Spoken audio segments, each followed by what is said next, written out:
বায়ান কি হচ্ছে? যে শব্দটা আল্লাহ নিজের জন্য প্রযোজ্য করেছেন, বাকি নবী পয়গম্বরের জন্যও লাগাননি, সেই শব্দ একজন ওলির জন্য, একজন পীরের জন্য ব্যবহার করা হচ্ছে।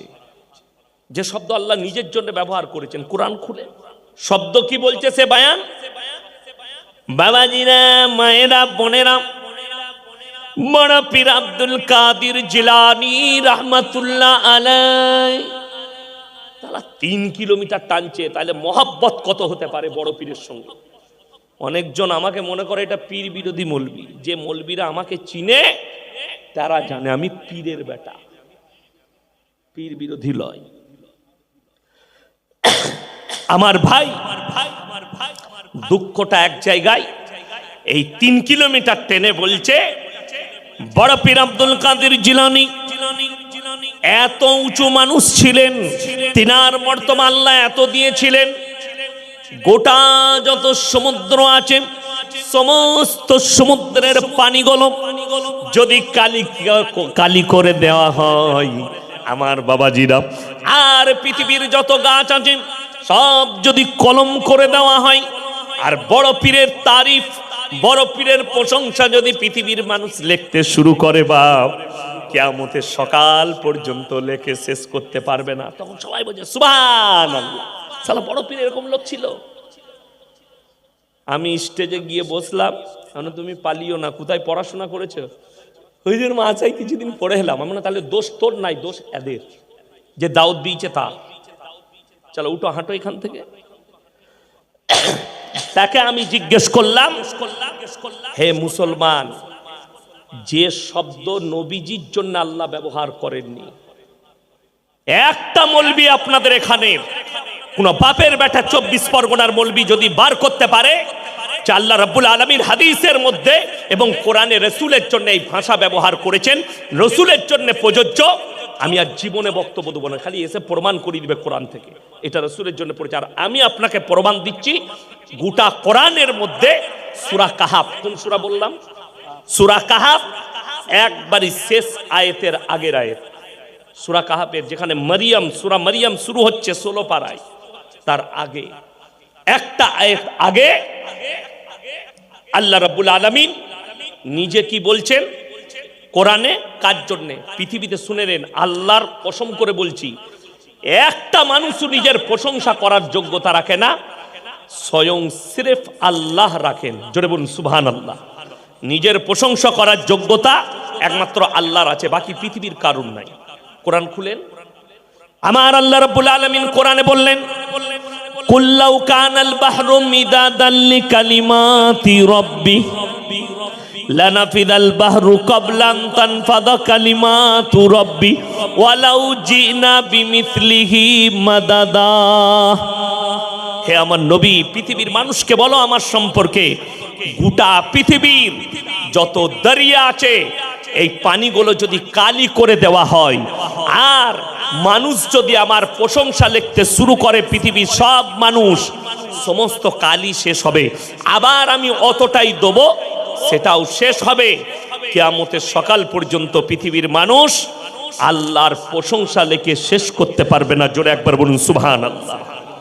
এটা আল্লাহ কার জন্য বললেন? নিজের জন্য প্রযোজ্য করলেন। বাকি কোরআনে হাদিসে না রাসূল বলেছেন, না আল্লাহ কোন নবী পয়গম্বরের জন্যও এটাকে প্রযোজ্য করেননি। মূর্খ হওয়ার কারণে বলছে আমি মোবাইলে শুনে বায়ান করছি। আমি তুই মোবাইল থেকে পাস করা মৌলবি, আর এই মোবাইল থেকে পাস করা মৌলবি আর সুর দেখে যদি বক্তা দাওয়াত দেন, আলহামদুলিল্লাহ কম গুমরা ছাড়া আর কিছু হবে না, কম ধ্বংস হয়ে যাচ্ছে। সেদিনে মুর্শিদাবাদে এক জায়গায় জলসায় ছিলাম, সমস্ত আলেম হাফেজ গুলো নিচেই, যে মাদ্রাসার মুখ জীবনে দেখে নাই সে হচ্ছে প্রধান বক্তা। আমি তাদেরকে বললাম, শোনো, তোমাদের এই কাগজটাই হচ্ছে কিয়ামতের আলামত। এই স্টেজগুলো যখন সমাজ একটা মূর্খর কাছ থেকে, একটা বাদ্দিনের কাছ থেকে, একটা দুটো চুটি বই পড়া, বাংলা বই পড়া লোকের কাছ থেকে ইলম নিতে চাইবে, আল্লাহ তাআলা বড় বড় আলেম দিকে আগে তুলে নেবেন ইলমের থেকে। আপনাদেরকে ইমানদারির সঙ্গে বলছি, একটা লোক সাল চেল্লা লাগিয়েছে, 1 সাল চেল্লা লাগিয়ে এসছে, 4 মাসের সাথী, আলহামদুলিল্লাহ ভালো কাজ, নেকির কাজ করেছে, নামাজ পড়ুক, তসবিহ করুক, কিন্তু তার কাছ থেকে কোরআন হাদিস বুঝতে গেলে সমাজ গুমরা হয়ে যাবে। আমি বাপের বেটা ইয়াসিন বলে গেলাম। যদি কোনো বাপের বেটা মৌলবি থাকে, সে যদি বলে মাদ্রাসায় পড়া লাগবে না, কোরআন হাদিসের জ্ঞানের প্রয়োজন নাই, খালি 4 মাস ঘুরে এসছে, এর কাছ থেকে ইলম লওয়া যাবে, আমি ইয়াসিন জীবন আর সমাজের বুকে বক্তব্য দেব। চ্যালেঞ্জ নিয়ে আসুন বুড়ি পুকুরের কোন মুহাদ্দিসকে তুলে, ইয়াসিন এই বক্তব্য দিচ্ছে, 1/2 কিলোমিটারের মাথায় আছে, আমি আর বক্তব্য দেবো না, যা টাকা খরচ হয়েছে স্টেজটার আমি দিয়ে বাড়ি যাব, এক্ষুনি পেমেন্ট করব। যদি বলে ওই লোকটা জীবনে মাদ্রাসায় কোনো জায়গায় কোনো মৌলবীর কাছে পড়া শিখেনি, 2টো বই পড়েছে, 2 দিন চেল্লাই গিয়েছে, 1 চেল্লা দিয়ে এসছে, তার কাছ থেকে ইলম লওয়া যাবে, সমাজ গুমরা হয়ে যাবে। আমি বলছি এই আলেমরা বসে আছে। আমি তবলিগ বিরোধী নয়, যারা মনে করছেন না আমি তো তবলিগেরই লোক, কিন্তু কেন বলছি বুঝিয়ে দিই। আচ্ছা, আমি আজকে জলসা করতে এসেছি 180 কিলোমিটার দূর থেকে বর্ধমানে। আমার আব্বাজিকে সবাই চিনে, মোল্লা শওকত আলী মাজাহিরিকে। আমি যদি বাবা, আমি তো বক্তা তো বটেই,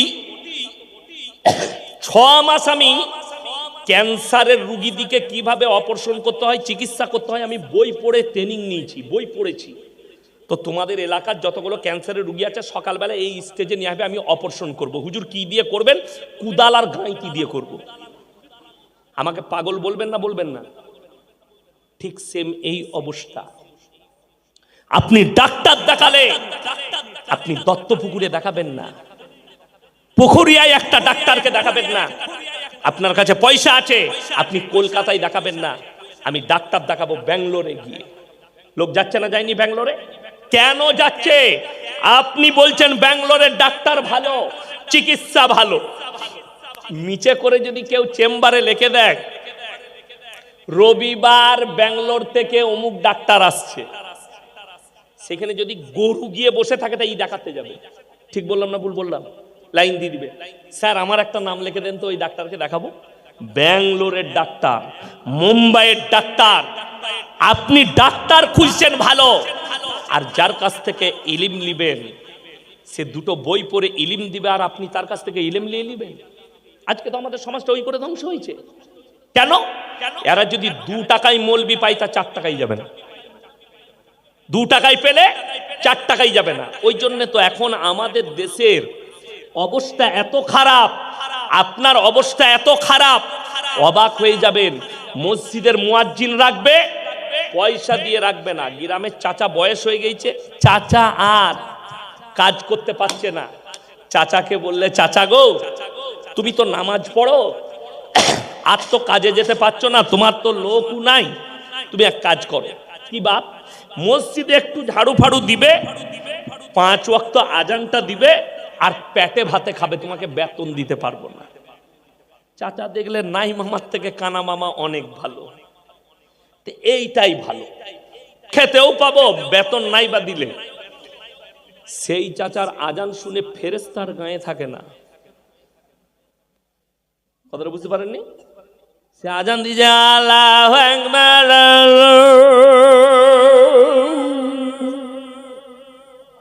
যা বুঝে করবে।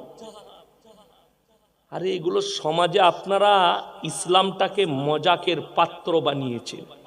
কিন্তু আপনি যদি বুড়িপুকুর মাদ্রাসায় গিয়ে বলেন, মালতীপুরে গিয়ে বলেন, সাহেব যদি মোহতামিমকে বলেন আমাকে একটা ভালো হাফেজ দেন, মুয়াজ্জিন রাখবো, 10,000 বেতন দেবো, যেন গলা ভালো হয়, আজানটা সুন্দর হয়, শুদ্ধ হয়। সেই 10,000-এর মুয়াজ্জিনের আজান গ্রামের লোকের তর হয়ে যাবে, দিল শুনবে তর হয়ে। আল্লাহু আকবার, আল্লাহু আকবার। ভালো লাগলো না? খারাপ? আচ্ছা এই আজানটা ভালো না? আল্লাহু আকবার, এটা ভালো? আপনি ভালো বুঝবেন, আপনারা শুদ্ধটা আলেমরা বুঝতে পেরেছে। ওই জন্যই তো আমার আব্বার জলসায় আছে 10 টাকার মাইক, 10 টাকার মৌলবি, 10 টাকার মিষ্টি মিলাদ জান্নাত কত লিবিলে আপনারা রেখে দিয়েছেন জান্নাত ওইভাবে মিলাদে। বড় কষ্ট লাগে, দিনটাকে বোঝার চেষ্টা করুন। হাত তুলে বলুন তো আজ থেকে সবাই আমরা দ্বীনি শিক্ষা অর্জন করব, জোরে বলুন ইনশাআল্লাহ। আপনার সন্তানকে মক্তবে পাঠান, এলাকার মাদ্রাসায় পাঠান, দ্বীনি শিক্ষা অর্জন করুক। দিন না থাকার কারণে দিন কতটা অর্জন করতে হবে কোন মৌলবি বলতে পারবে না। আপনাকে মুহাদ্দিস হতে হবে, মুকাররির হতে হবে, মুফাসসির হতে হবে না, হাফেজ মৌলবি কারি মুফতি হওয়া লাগবে না। দিন অতটা হাসিল করতে হবে, অতটা হাসিল করা ফরজ। দ্বীনি ইলম যতটা করলে হারাম হালাল চিনতে পারেন, দিন আর বদ্দিন চিনতে পারেন, শিরক আর বেদাত চিনতে পারেন, কুফরি চিনতে পারেন। বেঈমান কাফের রাজ্যে জালটা আপনার উপরে ছুঁড়েছে, ওই ইলমের দ্বারা যেন আপনি দেখতে পান যে বেঈমান কাফেররা আমার উপরে জাল ছুটছে। এই জাল যদি আপনি দেখতে না পান, আপনার কাছে ইলম না থাকার কারণে। যেমন আপনাকে বলে দিই, আপনাদের 24 পরগনায় আমার বর্ধমান থেকে বালি আসে, আসে না কলকাতায় আসে। সব থেকে দামি বালি যে ঘাট, সেই ঘাটটা আমার বাড়ির পাশে, সিল্লার ঘাটের বালি। যারা গাড়ি চালায় তারা জানে, প্রত্যেক দিন 5 থেকে 6 হাজার গাড়ি লোড হয়, লরি। বহু মুসলিম ছেলে 24 পরগনার গাড়ি চালায়। আমার বর্তমানের ছেলেরা বালির লরি চালায়, বালি ব্যবসা করে, লরি করে বালি নিয়ে আসে কলকাতায়, 24 পরগনায় বালি লোড করে। যেমনি হাই রোডে দিল্লি রোডে উঠলো, উঠি একটা হোটেলে দাঁড়িয়েছে, মুসলিমদের ছেলে, ড্রাইভার মুসলমান, খালাসি মুসলমান, 2 বন্ধু গাড়ি চালায়। হোটেলে ঢুকি, ভাই 1 বোতল মদ দে। মদ খাওয়া হয়ে গেল। এরপর হযরত বলছে মুরগির মাংস আর রুটি নিয়ে আয়। সে বেচারা মুরগির মাংস আর রুটি হোটেলের কর্মচারী এনেছে। তখন হারামখোর জিজ্ঞেস করছে মুরগিটা জবাই না কাটা। আমরা মার জুতো করে হারামখোরকে। আচ্ছা, যে লোকটা মদ খেলো তার এটা জিজ্ঞেস করে লাভ আছে? হ্যাঁ, কাটা না গুটা? কত দুঃখের বিষয় যে মদ খাচ্ছে, অথচ মুরগিটা খাবার সময় জিজ্ঞেস, ই জানে মুরগিটা জবাই খেতে হবে, বাকি মদটা খাওয়া ঠিক আছে। কেন এটা করলো? এটা ওর দোষ নেই, ওর মা বাবা, ওর পরিবারের দোষ। ওর মা বাবার দোষ। ছোটবেলায় যদি ওকে মক্তবে পাঠাতো, ওকে যদি দ্বীনি শিক্ষা দিত, ওর কাছে যদি দ্বীনি ইলমটা থাকতো, তো নিশ্চয়ই জানতো মদটাও স্পর্শ করা হারাম, কাটা মাংসটাও হারাম। চলুন, আপনার ধর্মকে কতটা রেসপেক্ট করে আপনি জানেন।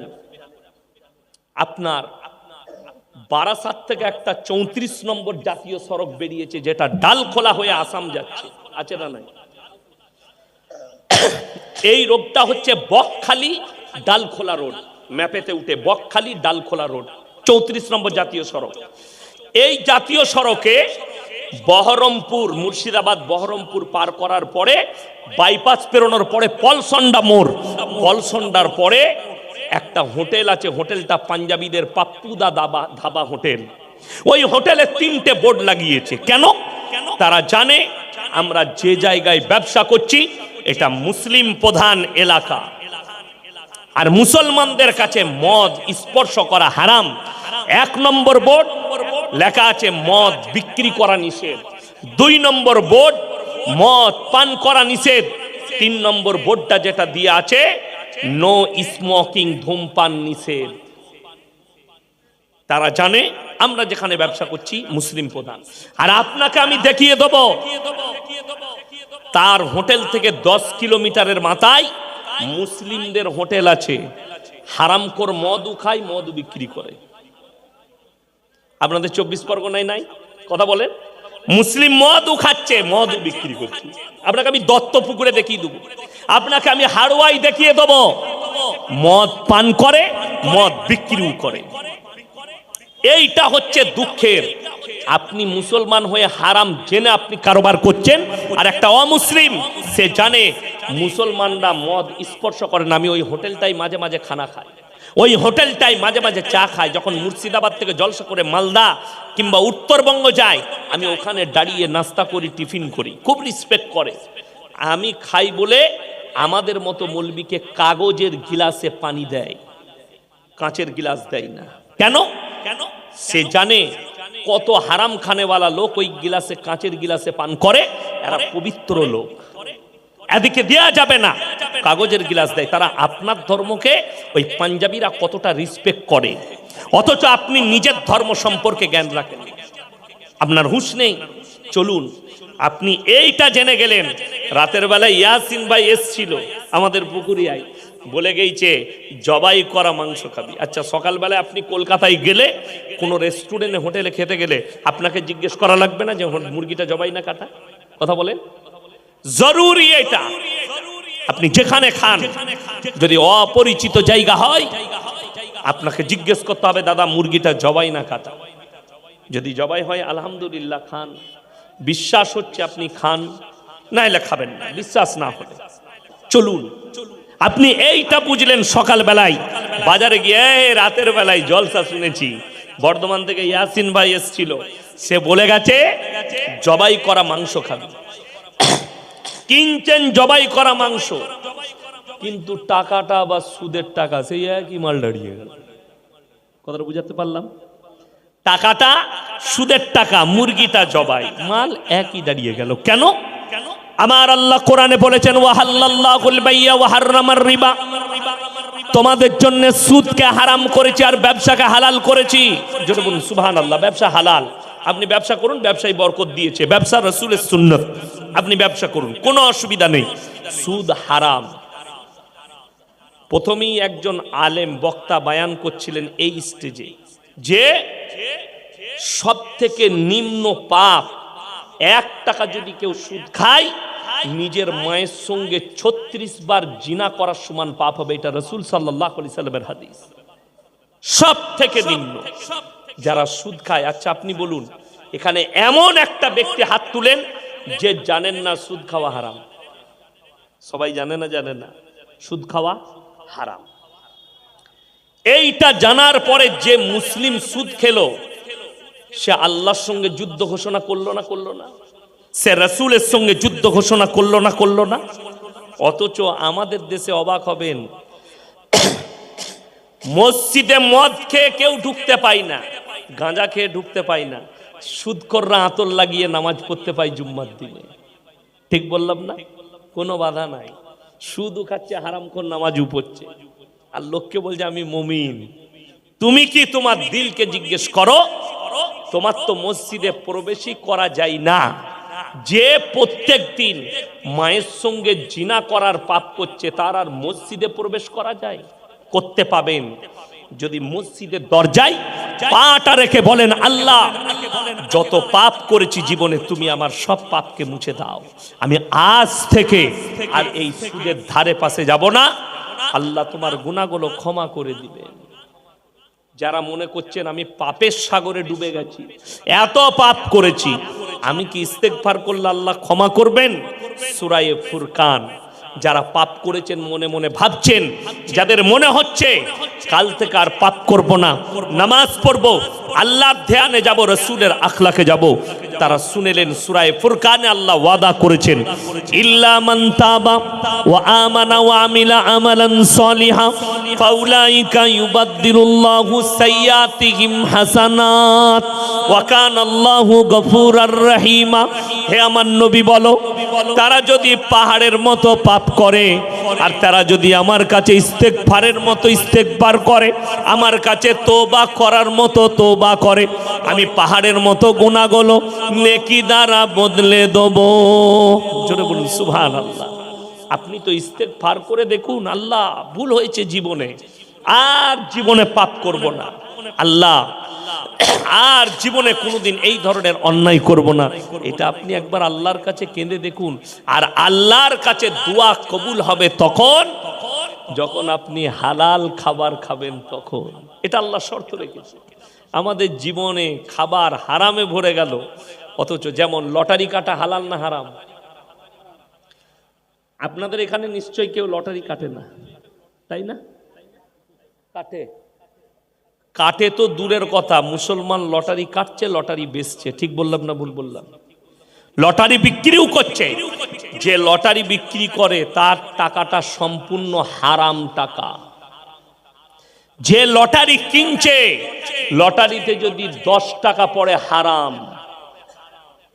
লটারি কেন হারাম তার একটা দিক ব্যাখ্যা করে বলে দিই। ভাগ্যের মালিক সকলে বলুন কে?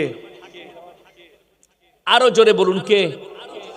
ভাগ্যের মালিক যদি আল্লাহ হয়, লটারির টিকিটটা অনেকজন দেখবেন গণককারের কাছে হাত দেখায়, দেখায় না? দেখায় না। গণককার মানে হচ্ছে জ্যোতিষী। আপনি হাড়োয়ায় পাবেন, আপনি আপনার দত্তপুকুরে পাবেন, কলকাতায় পাবেন। চট বিছিয়ে বসে আছে হারামখোর ছিঁড়া চটে, মাথায় সরষের তেল লাগিয়েছে। আল্লাহর কৃপায় আমরা যে তেল লাগাই দামি, তাই না? সে লাগিয়েছে সরষের তেল কিনা, চুল আঁচুড়ে সকালবেলায় বসেছে ছিঁড়া চটের উপরে। সে লোকের ভবিষ্যৎ বলছে আর হাতকে দেখাচ্ছে যে সকালবেলায় কলকাতায় নিউ টাউনে গিয়ে 50,000 বেতন পায়, 1 লাখ টাকা বেতন পায়। সে দেখাচ্ছে তাকে হাত, দেখো দেখিনি আমার কি গোলমাল। ওরে বাবরে, তোমার ভাগ্যটা খারাপ যাচ্ছে, মনে হচ্ছে যেন একটু গোলমাল, তোমার প্রমোশন আটকে আছে। দেখলে শালা দারুণ তো, বাবা আমার ভাগ্য কি করে ফিরবে? এই আংটির পাথরটা নিয়ে যাও, আংটি বানিয়ে রূপোর আংটিতে লাগিয়ে পড়বে, তোমার ভাগ্য ফিরে যাবে। দুঃখ এক জায়গায়, যে বিক্রি করছে আংটিটা সে ছিঁড়া চটে বসে আছে। দুটো যদি পাথর বিক্রি হয়, দুটো পাথরে 50 টাকা লাভ হয়, তবে সে কি খেতে পাবে? কি অফিসাররা কি খেতে পায়? অফিসে গিয়ে বলবে এই চা নিয়ে আয়, আনছি স্যার। ঠিক কিনা কথা বলে? আমি ইয়াসিন বক্তা, আমরা আলেমরা এলাম, হুজুর কি খাবেন? 1 খাঞ্চা নাস্তা, এটা ওটা, রুটি ফুটি, আমাদের আলাদা। তো আমি যখন এইটা আমার বলাতে ইজ্জতের সঙ্গে টেবিলে চা চলে আসছে, আর যে বিক্রি করছে সে কি খেতে পায়? 1 প্লেটে 3টে পরোটা, কাঁচা লঙ্কা, 1 টুকরো পেঁয়াজ, আনলিমিটেড তরকারি, একটা সিদ্ধ ডিম, 30 টাকা। হারাম করে ওই পরোটা খায়। আর আপনি খাচ্ছেন গাওয়া ঘিয়ে, বিবি ছেঁকে দিচ্ছে সেই পরোটা। ওই পরোটা খেতে পাই 1টা 2টো পাথর বিক্রি হলে। দুঃখটা ওইটাই, যে লিচ্ছে সে 1 লাখ টাকা বেতন পায়, একবারও বলতে পারছে না এই আংটির পাথরটা তোর গলায় বান, কাল থেকে মমতা খালার পাশে থাকবি, তুই কেন ছিঁড়া চটে বসে আছিস বে? কথাটা বুঝতে পেরেছেন না পারেননি? যে ভাগ্যের পাথর দিচ্ছে সে ছিঁড়া চটে বসে, যে নিচ্ছে সে 1 লাখ বেতন পায়। যেমন দুঃখটা বলে দিই, আমাদের সমাজের কিছু লোক আছে আমার দিকে এসে, আপনাদের ইমাম সাহেব কোথায়? আচ্ছা মাস আপনি এখানেই আছেন, কত বেতন আপনি? 10,000। চলুন, ইমাম সাহেবের 10,000 বেতন। আর এই পুকুরিয়ার একটা লোক প্রত্যেক দিন 50,000 টাকা ইনকাম করে। 2 দিন তার ব্যবসা একটু খারাপ, 2 দিন 30,000 করে হয়েছে, 20,000 মার খেয়েছে। ও এসে হুজুরকে বলছে, হুজুর একটা বরকতের তাবিজ দেন। কথাটা বুঝতে পারেনি আমার? বরকতের তাবিজ। আচ্ছা, হুজুরের বেতন 10,000, তোমার ইনকাম রোজ 30,000, হুজুর মাস গেলে, তাহলে হুজুরের তাবিজে বরকত হলে তুই আগে বড় লোক হচ্ছি না হুজুর আগে? কথাটা বুঝতে পেরেছে না পারেনি? তাবিজ তো আমাদের কাছে, তো আমি তোকে বড় লোক করবো কেন? আমি তো আগে হব। এইটাই বুঝে আসেন আপনার। বর্ধমানের রাইস মিলগুলো আমাদের বাপ বেটার হতো, মা তাবিজ আর একটা করে টেনে এলে, আপনাদেরকে কেন বড় লোক করবো? এইটা হচ্ছে সমাজের প্রতি দুঃখ। নামাজ পড়ে না, রোজা রাখে না, আল্লাহর কাছে চাইবে না, চাইবে কার কাছে? হুজুরের তাবিজে বরকত চাই। ছেলে হচ্ছে না, অসুবিধা না, আপনাদের 24 পরগনায় পাবেন, হাওড়াতে পাবেন। এমন এমন হারাম করাছে, বলছে আমার তাবিজে বেটা ছেলে হয়। খোঁজ নিয়ে দেখুন, সে হারাম করে একটা বেটা নাই। আমাদের তাবিজে বেটা হলে, আমার ইয়াসিন, আমার 2টো বিটি, পঞ্চায়েতগুলো কাদের দখলে হতো? হুজুরদের।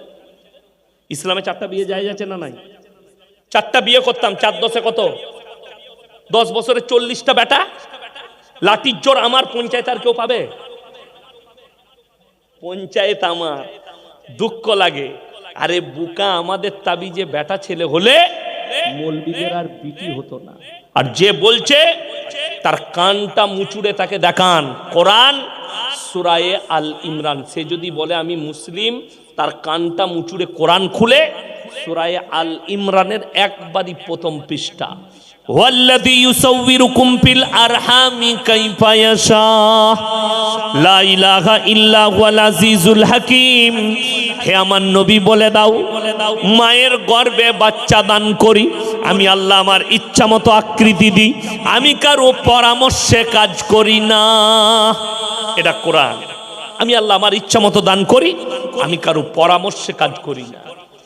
দুঃখটা শুধু এইখানে লয়, আপনি ভেবে দেখুন, আমাদের কিছু যুবক ছেলে আছে, ইয়ং ছেলে, 6 মাস 7 মাস প্রেম করেছে, ভালোবাসা করেছে, কোনো মেয়েকে ভালোবাসে, 7 মাস পরে ব্রেকআপ, মেয়েটা সুইচ অফ করে দিলে, ওকে ব্লক করে দিলে, তখন হুজুর খুঁজে বেড়াচ্ছে, এসে বলছে হুজুর কি হলো রে হুজুর, ঘুম হচ্ছে না, অনেক মহব্বত করতো হুজুর। কেন? বলে আমাকে ব্লক করে দিয়েছে, তাবিজ করে খুলে দেন। শালা মোবাইলের দোকানে মোবাইলের সুইচ অফ খুলছে না, ও বলছে হুজুরকে বলছে ব্লকটা খুলে দেন। দুঃখটা ওই জায়গায়, বলছে হুজুর তাবিজ করে যা টাকা লাগবে দেবো, আপনি খালি মেয়েটাকে আমার কাছে একবার এনে দেন। তাবিজে যদি তোর কাছে মেয়ে আসবে, তা তোর কাছে আসবে কেন? সে তো হুজুরের কাছে আগে আসবে। আচ্ছা আপনারা বলুন, তাবিজে যদি মেয়ে পটানো যেত, তাবিজে যদি মেয়ে পাওয়া যেত, আমরা হুজুররা কেউ ইমামতি করতাম না, মাদ্রাসায় পড়াতাম? তাবিজ তো আমাদের কাছে, আমরা খালি খোঁজ লাগাতাম বড় লোকের বাপের একটা বিটি বড় লোক কে আছে, মার তাবিজ আর টেনেলে। বড় লোকের জামাই, ইমামতিও করা লাগবে না, কিচ্ছু লাগবে না, শ্বশুরের পয়সায় গাড়ি চাপবো, শ্বশুরের পয়সায় খাবো। কথা বুঝতে পারেননি? বড় দুঃখ লাগে, আমরা কেন চাষিবাসী ঘরে বিয়ে করতে যাব? বোকা, তোমার টাকাটা বেকার। কোথায়? ওখানে অনেক মাল বেরিয়েছে, পেপারে অ্যাড দিচ্ছে মোবাইলে, কারুর বউ পালিয়ে গেলে 72 ঘন্টায় ফিরিয়ে আনা হয়। আমি বলেছি ওই হারামখোরগুলোকে মোদিজির কাছে নিয়ে চল, যারা টাকা নিয়ে পালিয়েছে ওকে বল তুই 3 দিন সময় লে মালগুলোকে ফিরিয়ে নিয়ে আয়। পারবে? এক একটা গণককারকে, এক একটা তাবিজওয়ালাকে আমি 5 কোটি করে দিয়া করাবো। মোদিজিকে বলবো 5 কোটি করে দেন। নীরব মোদি, বিজয় মালিয়া হাজার হাজার কোটি টাকা নিয়ে পালিয়েছে, তোমাকে 100 কোটি দিয়া করাবো, তুমি খালি ওদিকে টেনে নিয়ে এসো দিকিনি। আমার ভাই, আমি যেটা বুঝাচ্ছিলাম, আপনার শরীর অসুস্থ,